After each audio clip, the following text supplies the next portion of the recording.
श्री सच्चिदानंद सद्गुरु साईनाथ महाराज की जय। सच्चिदानंद सद्गुरु भरद्वाज महाराज की जय। गुरुदेव दत्ता। सद्गुरु श्री साईनाथரின் அனுகிரகம், மாஸ்டர் அவர்களின் ஆசீர்வாதத்துடன் ஸ்ரீ சாயின் திருவிளையாடல்களை இன்றைய சத்சங்கத்தில் விவரித்துக் கொள்வோம். மகான்கள் மரணிப்பதில்லை, அவர்கள் சமாதி அடைவார்கள். மகான்கள் மரணிப்பதில்லை, அவர்கள் சமாதி அடைவார்கள். இந்த சமாதியா சாவா அப்படி என்றால், ஸ்ரீமதி பிரதான் என்று ஒரு பெண்மணிக்கு ஒரு கனவு வரும். அவரு பாபா அவரு உயிரை விடுற மாதிரி தோன்றும். அந்த கனவில் பாபா மரணிக்கின்றார் என்று அவர்கள் சொல்வார்கள். அப்போ பாபா உடனே என்ன சொல்வாங்கன்னா, மகான்கள் மரணிப்பதில்லை, சமாதி அடைவார்கள் என்று சொல்வார். உடனே பாபாவின் தேகம் அசைவற்று உண்டது. எல்லோரும் அழுது கொண்டே இருக்கின்றார்கள். விடிஞ்ச உடனே பாபா மகா சமாதியானார் என்ற வார்த்தையும் அவர்களுக்கு வந்து சேரும். சம ஆதி. இப்போ நம்ம சமாதி பத்தி, சம ஆதி அப்படின்னா அதோட அர்த்தத்தை பார்க்கலாம். சம ஆதி, எல்லாவற்றையும் சமமாக பார்க்க முடிஞ்சவர்கள், ஆதியிலிருந்து தொடர்ந்து வந்து கொண்டே இருப்பவர்கள், எல்லா நிகழ்களும் சமமான பாவனை கொண்டு இருப்பார்கள். மறுபடியும் ஒரு வாட்டி பார்க்கலாம். சம ஆதி என்ன? எல்லாவற்றையும் சமமாக பார்க்க முடிஞ்சவர்கள், ஆதியிலிருந்து தொடர்ந்து வந்து கொண்டே இருப்பவர்கள், எல்லா நிகழ்களிலும் சமமாக பாவனை கொண்டு இருப்பார்கள். அதுக்கு சமாதிலேயே ஆதி என்று தொடக்கம் ஆரம்பிக்கிறது. அதனால் மகான்கள் எப்போதும் நித்திய நிவாசம் கொண்டு இருப்பவர்கள்தான். பாபா சமாதியான அன்ற இரவு ஹனுமான் பிரசாத் ஜோஷி அவர்களில் வீட்டில் செவருக்கு மாற்றிருந்த பாபாவின் படம் அங்கும் இங்குமா ஆடும். எக்காரணமின்றி இந்த படம் இப்படி அசையென்றது என்று நிறைய நேரம் அவரு யோசிப்பார்கள். எதனால் இப்படி அப்படின்னு நிறைய நேரம் யோசிப்பார்கள் அவரு. அதுக்கப்புறமா அவர்களுக்கும் பாபா மகா சமாதி செய்தி வந்து சேரும்.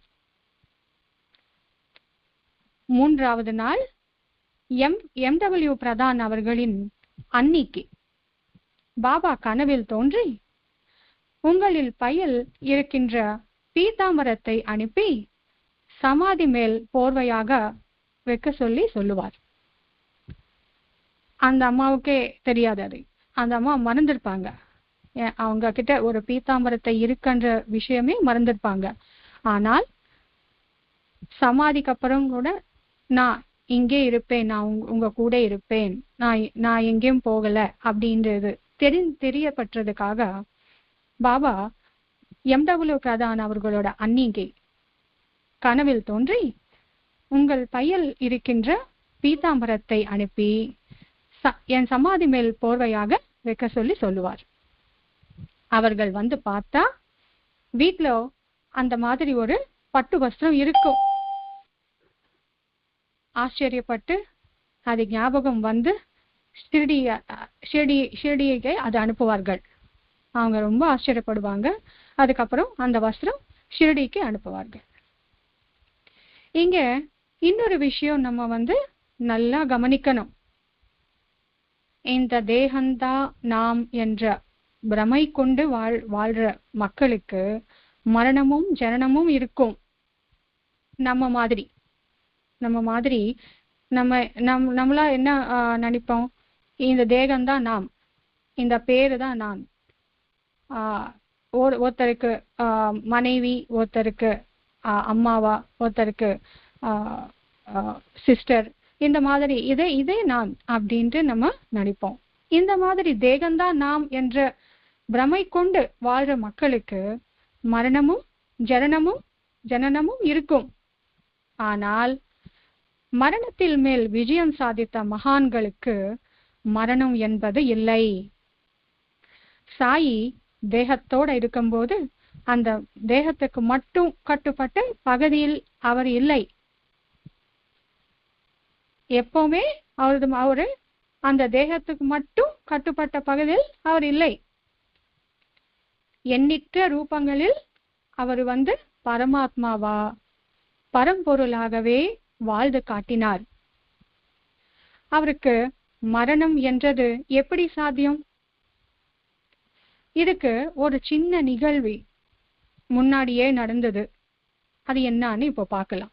ஒரு சின்ன எக்ஸாம்பிள் முன்னாடியே கொடுத்திருக்காங்க பாபா மரணத்தில் மேல் விஜயம் சாதித்தார்கள், வெற்றி பெற்றார்கள். இது எல்லா பக்தர்களும் பார்த்தார்கள்.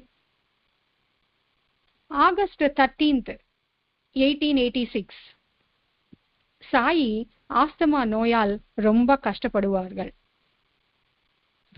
அன்னைக்கு இரவு 10 மணிக்கு மஹால்சாபதியிடம் சொல்வாரா, நான் அல்லாவை பார்க்க போகின்றேன், வந்தா 3 நாட்களில் வருவேன், 3 நாட்களில் வருவேன். அப்படி இல்லைன்னா இந்த தேகத்தை ஒரு வெளி இடத்தில் சமாதி செஞ்சுட்டு, இந்த தேகத்தை நான் வரலன்னா இந்த தேகத்தை ஒரு வெளி இடத்தில் சமாதி செஞ்சுட்டு அந்த அடையாளமா 2 கொடிகளை நட்டு வச்சுடுன்னு சொல்வார். அவருக்கு மூச்சு நின்னுடும், நாடியும் நின்னுடும். எல்லாருமே சாயி மரணம் அடைஞ்சாருன்னு சொல்லிட்டு ஒரு கலவரம் ஊர்ல வந்துடும். அந்த டைம்ல பிரிட்டிஷ் டாக்டரும் அவர் டெஸ்ட் பண்ணி சாயி மரணம் அடைஞ்சார் அப்படின்ட்டு டிக்ளேர் பண்ணுவாங்க. இதுவும் நடந்தது. ஆனால் மகள்சாபதி மட்டும் பாபாவுடைய தலை மடியில வச்சுக்கிட்டு அசையாம உட்கார்ந்துட்டு இருப்பார். ஏன்னா பாபா சொன்னாருங்க இல்லையா, நான் 3 நாளுக்கு அப்புறம் வந்துடுவேன் அப்படின்ட்டு. பாபா திரும்பி வந்துடுவார்ன்னு சொல்லிட்டு அவங்க அசையாம உட்கார்ந்துட்டு இருப்பார். ஊர் மக்கள் 2 கூட்டமா, இதுக்குள்ள என்ன நடக்கும், ஊர் மக்கள் 2 கூட்டமா பிரிஞ்சுட்டு நான் சொல்றதா ஜெயிக்கணும் அப்படின்ட்டு சொல்லிட்டு கூட்டம் கூட ஆரம்பிப்பார். அவங்களோட சமாதி பத்தி 2 கூட்டமா பிரிஞ்சுட்டு இந்த தகராறு நடந்துகிட்டே இருக்கும். உடனே அந்த ஊர் பெரியவங்கள் என்ன பண்ணாங்கன்னா, நாம ஜில்லா கலெக்டருக்கு சொல்லி வைக்கலாம் அன்னிட்டு ஒரு போலீஸ் பட்டேல் ஒருத்தர்கிட்ட சொல்லி ஜில்லா கலெக்டருக்கு சொல்லி அனுப்புவார்கள். ஏன்னா அந்த ஊர் ஜனங்களோட ஸ்திதி கொஞ்சம் டிஃபரெண்டா இருக்கிறதுனால, அங்க சிச்சுவேஷன் ஒரு டிஃபரெண்டா இருக்கிறதுனால நம்ம ஜில்லா கலெக்டர்கிட்ட சொல்லி வச்சா நல்லா இருக்கும் அப்படின்ட்டு ஒரு போலீஸ் பட்டேல் ஒருத்தர்கிட்ட சொல்லி ஜில்லா கலெக்டருக்கு சொல்லி அனுப்புவார்கள். அவர்கிட்ட சொன்னா, ஜில்லா கலெக்டர்கிட்ட சொன்னா இந்த விஷயம், நாங்க வெளிநாட்டுக்கு சார்ந்தவர்கள், நாங்க எல்லாரும் வெளிநாட்டுக்கு சார்ந்தவர்கள், அவங்க பிரிட்டிஷர், அந்த கலெக்டர் பிரிட்டிஷர், நாங்க வெளிநாட்டுக்கு சார்ந்தவர்கள், நாங்க இதுக்குள்ள தலையிட்டால் ஊர்ல கலவரம் இன்னும் அதிகமாகும், ஊர்ல கலவரம் வரும், நாங்க எதை சொன்னாலும் ஊர்ல கலவரம் அதிகமாகும், அதனால நீங்களே அதுக்கு ஒரு முடிவு எடுங்க அப்படின்ட்டு சொல்லி அனுப்புவாங்க. ஆனா அப்போ அந்த கலெக்டர் சொல்லுவாரா, ஜீசஸ் தவிர வேற யாருமே இந்த மாதிரி மரணம் அடைஞ்ச பிறகு எந்திரிச்சு வந்ததில்லை. இப்போ வரைக்கும் ஹிஸ்டரியில ஜீசஸ் கிரைஸ்ட தவிர வேற யாருமே இந்த மாதிரி மரணம் அடைஞ்ச பிறகு எந்திரிச்சு வந்ததில்லை, உயிரோட வந்ததில்லை. அவர் மட்டும்தான் எல்லாரும் பார்த்ததே அப்படின்ட்டு சொன்னாரா. அப்படி அவரு உயிரோட வந்தால், அப்படி சாயி உயிரோட வந்தால் எனக்கு கண்டிப்பா இன்ஃபார்ம் பண்ணுங்கன்னு சொல்லுவார். உடனே அந்த கிராமத்துல இருக்கிற பெரியவர்கள் என்ன பண்ணுவார்னா, இதெல்லாமே மறைச்சிட்டு, இதெல்லாமே யாருக்கும் சொல்லாம வச்சுட்டு, எப்போ வேணாலும் கலெக்டர் வருவாருன்னு சொல்லிட்டு எல்லாரையும் அமைதியாக வச்சிடுவாங்க. இதெல்லாம் சொன்னா, கலெக்டர் சொன்ன வார்த்தைகள் எல்லாம் சொன்னா டென்ஷன் இன்னும் அதிகமாகும் அப்படின்ட்டு கலெக்டர் எப்போ வேணாலும் வர சான்ஸ் உண்டு, அப்ப வரைக்கும் எல்லாரும் அமைதியாக இருக்கணும் அப்படின்ட்டு வார்ன் பண்ணுவாங்க. August 16th 1886 early morning 3 o'clock அந்த டைம்ல அவருடைய தேகத்துல வந்து நாடியும் மூச்சியும் ஆரம்பித்து சில நொடிகளில் பாபா எந்திரிச்சு உட்காருவார். 3 o'clock விடிகாத்தால 3 o'clockல இருந்து அவருடைய தேகத்துல இருந்து நாடியும் மூச்சியும் ஆரம்பித்து few minutesலயே பாபா எந்திரிச்சு உட்காருவார். பக்தர்கள் ஆனந்தம், மக்களோட ஆச்சரியம் வர்ணிக்க முடியாம இருக்கும். அந்த திருஷ்யம் பார்த்ததுக்கு அப்புறம் மக்களோட ஆனந்தம், ஆச்சரியம், பக்தர்களோட ஆச்சரியத்துக்கு வர்ணிக்க முடியாம இருக்கும். அப்போ ஷியாமா மட்டும், தேவா எங்க போனீங்க, என்ன பண்ணீங்க, எவ்வளவு நேரம் எங்க இருந்தீங்க அப்படின்ட்டு கேட்பாங்க. பாபா சிரிச்சுட்டே, நான் அல்லா கிட்ட போனேன். ஃபர்ஸ்ட் வந்து நான் திரும்பி வர நினைக்கல. ஆனால் அல்லா வந்து, நீ செய்ய வேண்டிய வேலைகள் எத்தனையோ இருக்கு. பெங்கால் ராஷ்டிரத்தில் கதாதர் என்ற பக்தர் எனக்குள்ள ஐக்கியமாகணும்னு சொல்லிட்டு தவிக்கிறார். பெங்கால் ராஷ்டிரத்தில் கதாதர் என்ற பக்தர் எனக்குள்ள தவிக்கிறார். அவரோட புண்ணிய பலத்தை நீ வாங்கிட்டு, அந்த அவதார காரியம் இன்னும் இருக்கு, அவருடைய அவதார காரியம் இன்னும் இருக்கு, அதையும் நீ வாங்கிட்டு அவர் வந்து விடி வச்சிடு அப்படின்ட்டு சொன்னார். என்ன உன்னிடத்துக்கே நீ செல்லு என்று சொல்லிடுவார். அவர் பாபாவை வந்து உன்னிடத்துக்கே நீ சொல்லு என்று சொல்லிட்டார். அல்லாஹ் சொல்லிட்டாரு. அதனால் நான் வந்துட்டேன் அப்படின்னு சொல்வார். உடனே ஷியாமா ஆச்சரியமா பாப்பார். அவருக்கு வாயில வார்த்தையே வராது. அன்னைக்கு விடிஞ்சதும் பாபா எப்பவும் போல தினசரி வேலைக்கு செல்லு விடுவார். அவருடைய அன்றாட வேலைகள் ஆஸ் யூஷுவல் பண்ணுவார். ஆனா இதுல இருந்து ஒரு குறிப்பு என்னன்னா, பாபா எந்திரிச்சுட்டு வந்திருந்த இரவு 1:02 ஸ்ரீ ராமகிருஷ்ண பரமஹம்ச அவர்கள் சமாதி அடைவார்கள். பெங்காலில் இருந்த ஸ்ரீ ராமகிருஷ்ண பரமஹம்ச அவர்கள் சமாதி அடைவார்கள். ஸ்ரீ ராமகிருஷ்ண பரமஹம்சரோட அவர்களோட பேர் வந்து கதாதரன். அதே மாதிரி ஜீசஸ் அவரையும் சிலுவையில வைப்பாங்க. 3வது நாள் அவர் எழுந்திரிச்சு வந்து வருவாரு. அந்த மாதிரி மகான்களில் வந்து மரணிப்பதில்லை, சமாதி அடைவார்கள். ஒரு தடவை மரணிச்சா மறுபடியும் வர முடியாது. திரும்பி அந்த தேகத்தோட அல்ல வேற எந்த விதமாகவும் வர முடியாது. ஆனா சமாதியானவர்கள் எப்பவுமே நம்ம கூடவே இருப்பார். அவங்க எங்கேயும் போக மாட்டாங்க. அவங்களுக்கு மரணம் இல்லை. அவங்க சமாதி மட்டும்தான். ஏன்னா இப்பவும் எத்தனையோ பேருக்கு பாபா தரிசனம் கொடுத்துட்டே இருக்கிறார், தேகத்தோட தரிசனம் கொடுத்துட்டே இருக்கிறார்.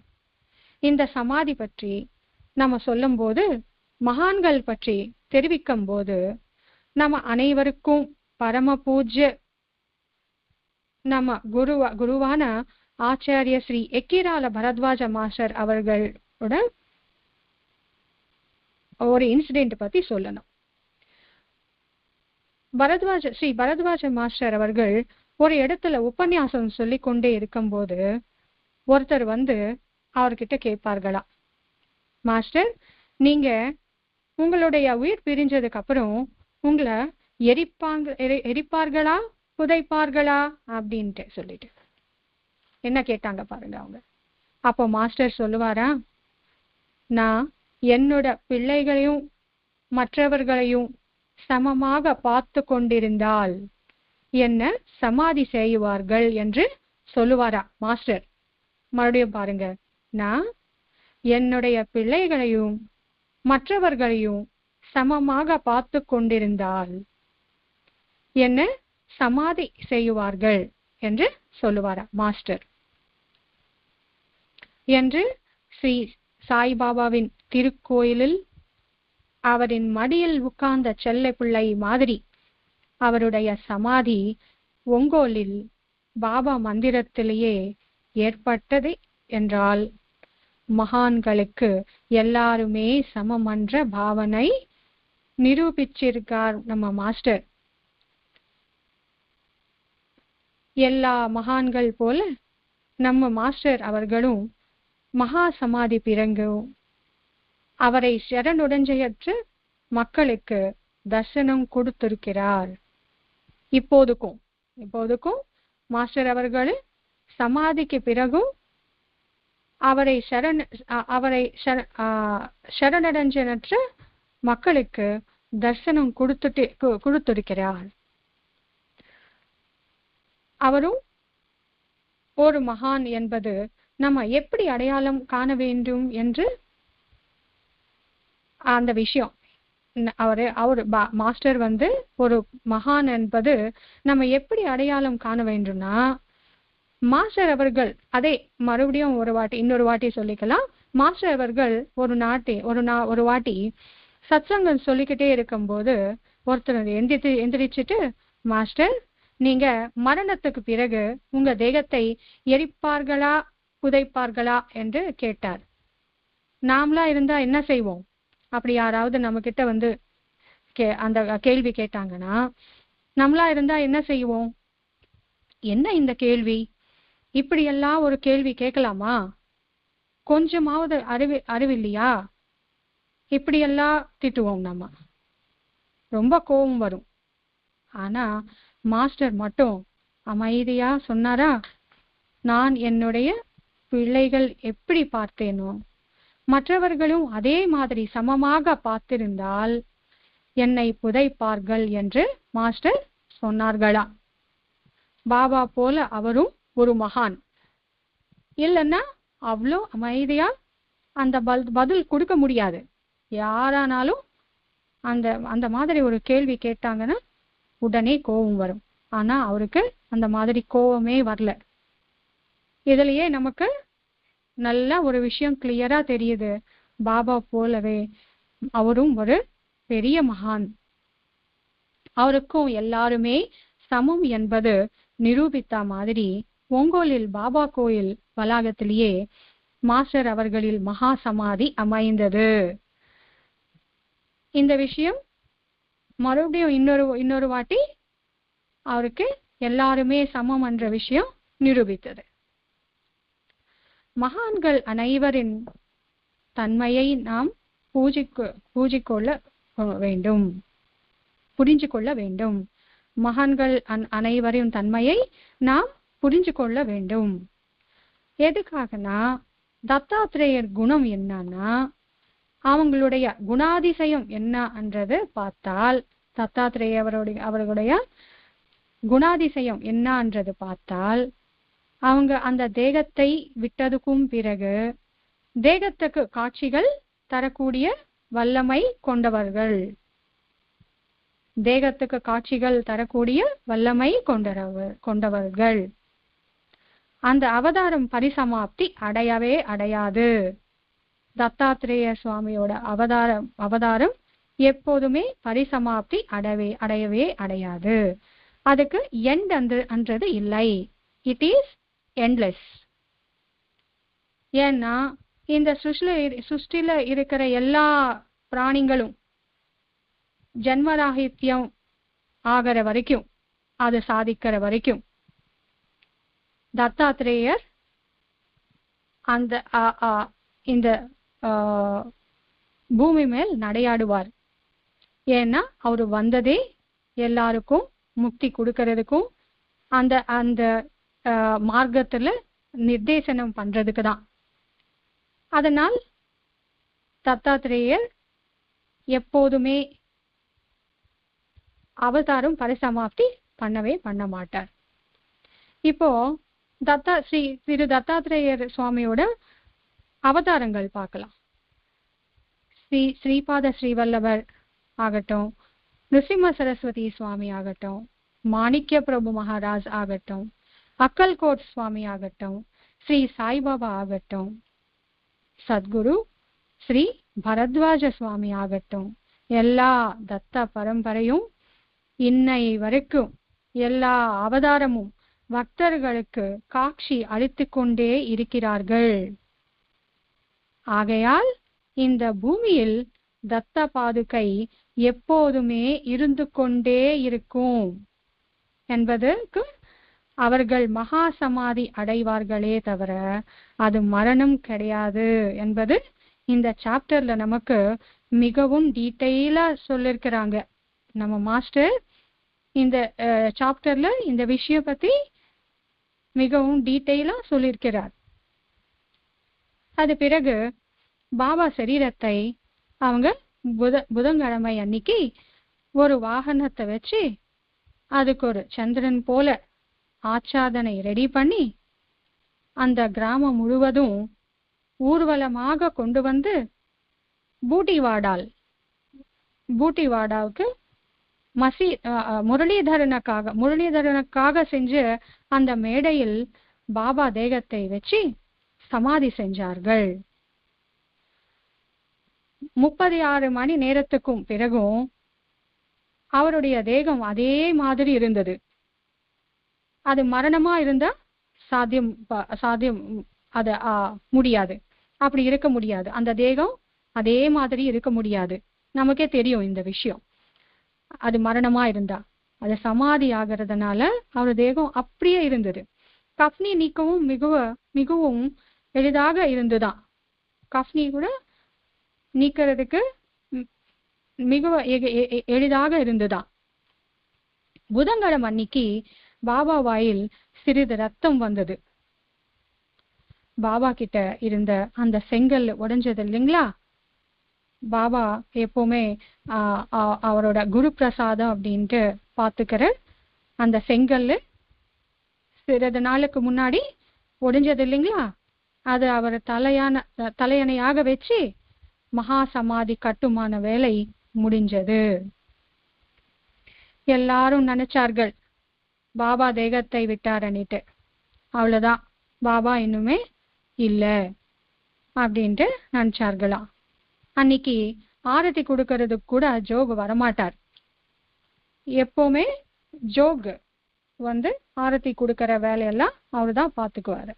ஆனா அன்னைக்கு மட்டும் பாபா தேகத்தை விட்டாருன்ட்டு அன்னைக்கு ஆரத்தி கொடுக்கறது கூட ஜோக் வரமாட்டாரா. ஆனால் அவரு மட்டும், பாபா மட்டும், நான் எப்போதுமே உங்க கூடயே இருக்கிறேன் என்றது நிரூபிக்கிறதுக்காக உடனே அவர் வந்து சொல்லுவாரா,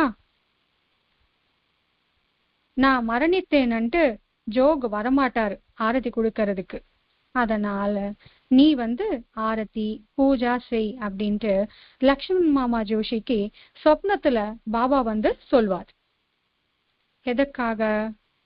நாம் அனைவரும் இந்த மகான்களுடைய சரித்திர வாசிச்சிருந்தாலும், மகான்களுடைய அற்புத லீலைகள் பார்த்திருந்தாலும் துக்கம் என்று வந்தாலே சிந்திப்பது கம்மியாயிடும். அதனால அவர் எல்லாமே இங்க அவங்க சமாதி பற்றியும் மற்ற எல்லா விஷயங்கள் பற்றியும் சொப்னத்திலேயே சொல்றாங்க பாருங்க. அவங்க தேகத்தை விற்றதுக்கு அப்புறம் கூட சொப்னத்திலேயே எல்லாமே செய்தி அனுப்புறார்கள். அந்த மாதிரி அந்த துக்கத்திலேயும் நான் உன் கூட இருக்கிறேன் என்று பாபா சொல்றார். அவரு நம்ம கூட இருந்தா துக்கமே இருக்காது, இருந்தாலும் நம்மள பாதிக்கவே பாதிக்காது. ஏன்னா அவரு நம்ம கூட இருக்கிற அந்த தைரியம் ரொம்பவே பலம் கொடுக்கும். அதனால அந்த துக்கத்திலேயே நானும் உன் கூட இருக்கிறேன் என்று பாபா சொல்றார். அவரு அதுதானே சொல்றது, எனக்கு மரணம் எங்க, நான் எப்பவுமே இருக்கேன் சொல்லிதான் நிரூபிச்சிருக்கார். நான் எப்பவுமே இருக்கேன்னு சொல்லிதான் நிரூபிச்சிருக்கார்.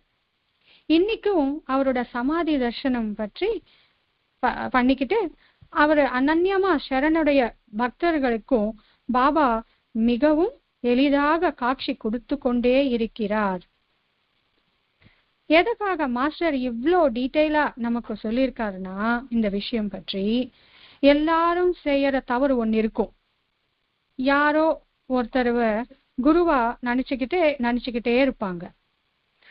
சடனா அவரு தேகத்தை விட்டு பிறகு மற்றொரு குரு தேடிக்கிட்டு போயிடுவாங்க.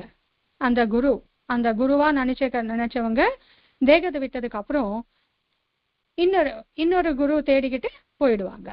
ஏன்னா தேகத்தோட இன்னொரு குரு தேவை அப்படின்ட்டு. ஆக்சுவலா அந்த தேகத்தை ஏன் நம்ம பூஜிக்க வேண்டும்? அவங்களுடைய குணாதிசயத்தை தானே பூஜிக்க வேண்டும். அந்த பரம்பொருளாக எல்லா இடத்தில் நிறைஞ்சிருக்கிறேன், எல்லாவற்றில் நான் தான் இருக்கிறேன் காட்சி கொடுத்ததுக்கு பிறகு மற்றொரு குரு வேண்டும் என்ற எண்ணம் யாருக்குமே வரக்கூடாது. உண்மையாக நேசிச்சிருந்தால் யாருக்கும் வரக்கூடாது. பாபா கூட இருக்கிற அத்தனை பேரும் பாபாவுடைய மகிமைகள் பார்த்து அவருடைய சமாதியே பார்த்து கொண்டு அவரால் முக்தி அடைந்தார்கள். நமக்கு பாபா வாக்களித்திருக்கிறார். என் சமாதி பதில் கொடுக்கும், என் நாமம் பதில் கொடுக்கும். என் சமாதி பதில் கொடுக்கும், என் நாமம் பதில் கொடுக்கும், என் மண்ணு உனக்கு பதில் கொடுக்கும். நான் உன் கூடயே இருப்பேன் சொல்லிட்டு பாபா சொல்லியிருக்கிறார். நான் உன்னை பார்த்துட்டே இருப்பேன், நான் உன் கூடயே இருப்பேன் அப்படின்ட்டு சொல்லியிருக்கிறார். நாம் அனைவரும் அவரோட சரித்திர கிரந்தம் தான் சத்குரு என்ற எண்ணத்தோடன் அவரோட பிரத்யக்ஷ ரூபம் என்ற எண்ணத்தோடன் அவருக்கு கொடுக்கிற அந்த மரியாதை, பாபாவுக்கு கொடுக்கிற அந்த மரியாதை, அந்த பக்தி ஸ்ரத்தா, அந்த நிஷ்டா சபூரி அந்த கிரந்தத்துக்கும் கொடுத்து பாராயணம் செய்து நம்மளுடைய வாழ்க்கை இலக்கை நாம் அடைய வேண்டும். அதுக்கு தத்தசாய் மாஸ்டர் அனுகிரகம் எப்போதுமே நம்மேல் குறிய வேண்டும் என்று அந்த தந்தையிடம் பிரார்த்தனை செய்வோம். நம்ம எல்லாரும் பிரார்த்தனை செய்வோம். பாபா அன்றும் இன்றும் ஜீவனுடனே விளங்கினார்.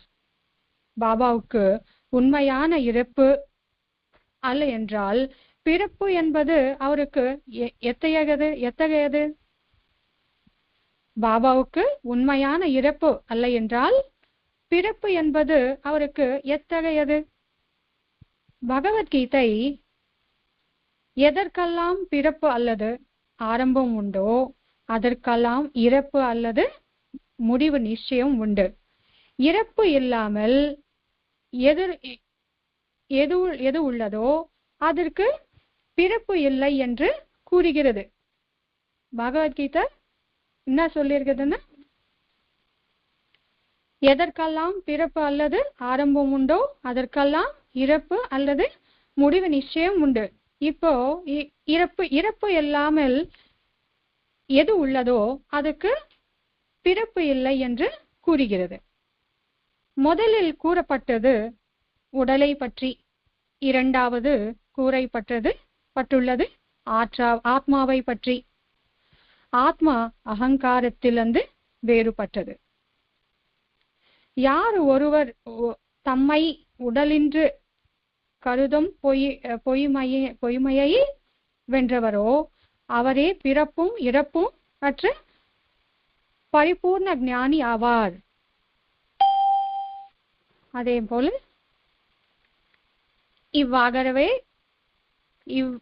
இவ்வாறாகவே ஸ்ரீகிருஷ்ணர் தான் என்றும் உள்ள மேலான பரம்பொருளே என்று கூறுகிறார்.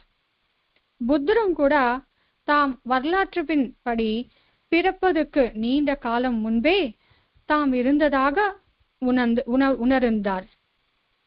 கிறிஸ்து அப்ரஹாமுக்கு முன்பே இருந்ததாக கூறினார். பாபா கூட ராமாயண மகாபாரத காலத்தில் கூட தாம் இருந்ததாக கூறினார். தாம் எப்போதும் உள்ளவர், பிறப்பற்ற ஆத்மா என்று உணர்ந்ததும் இத்தகைய அனுபூதியே. தமக்கு மகா சமாதிக்கு அடுத்த நாள் பாபா தாஸ்கன்வின் கனவில் பண்டரிபுரத்தில் தோன்றி, மசீது இடிந்து விழுந்து விட்டது. ஷிரடியை சேர்ந்த எண்ணெய் வியாபாரிகளும் மளிகை வியாபாரிகளும் என்னை மிகவும் பாதித்தார்கள். எனவே நான் அந்த இடத்தை விட்டு சென்று விட்டேன் அப்படின்னு சொல்லுவார் சொப்னத்தில். அதை சொல்வதற்காகவே நான் இங்கு வந்தேன்.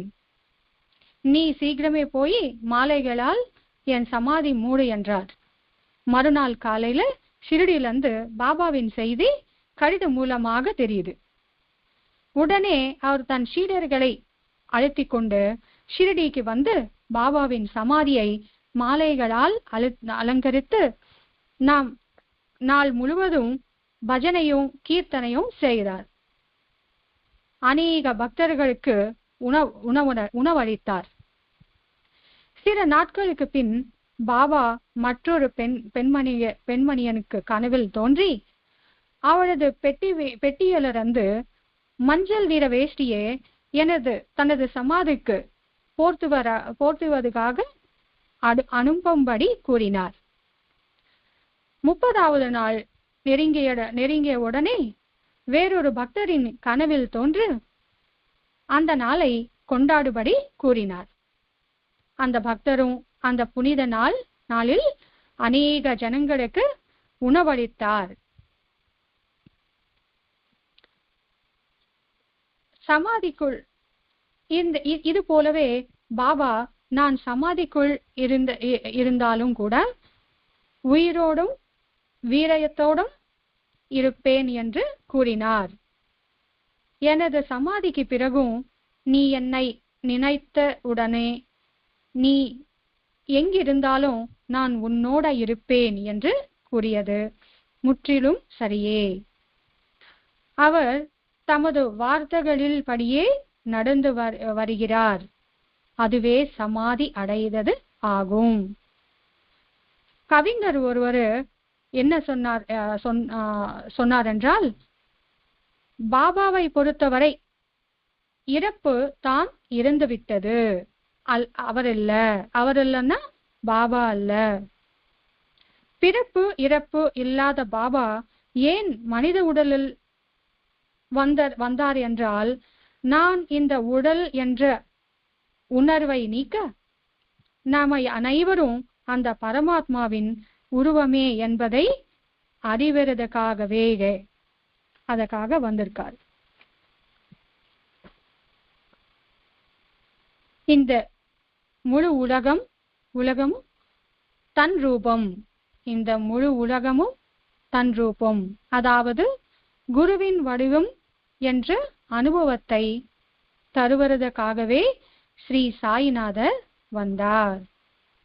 உதாரணத்துக்கு, பூனையை அடித்தால் தன் உடலின் தழும்பை காண்பித்தார். ஒரு நாய்க்கு ரொட்டி கொடுத்தால் தன்னுடைய பசி தீர்ந்ததாகவும் ஈ எறும்பு உருவத்திலும் தானே ஸ்வீகரித்தேன் என்று அனுபவத்தையும் கொடுத்திருக்கிறார். பக்தர்களுடைய மனோபாவங்களை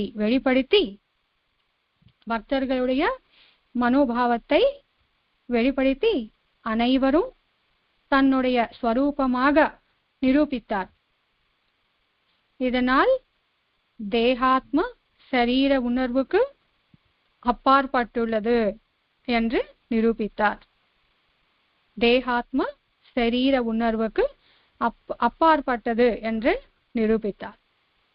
அதனால் மகான்கள் மரணிப்பதில்லை, அவர்கள் சமாதி அடைவார்கள். எனவே சமாதியா சாவா என்றால் பாபா சமாதி அடைந்தார். எனவே பாபா என்றும் உள்ள ஒரு பரம்பொருளே ஆவார். இப்போ இவ்வளோ பெரிய மகான் ஆன ஸ்ரீ சாயி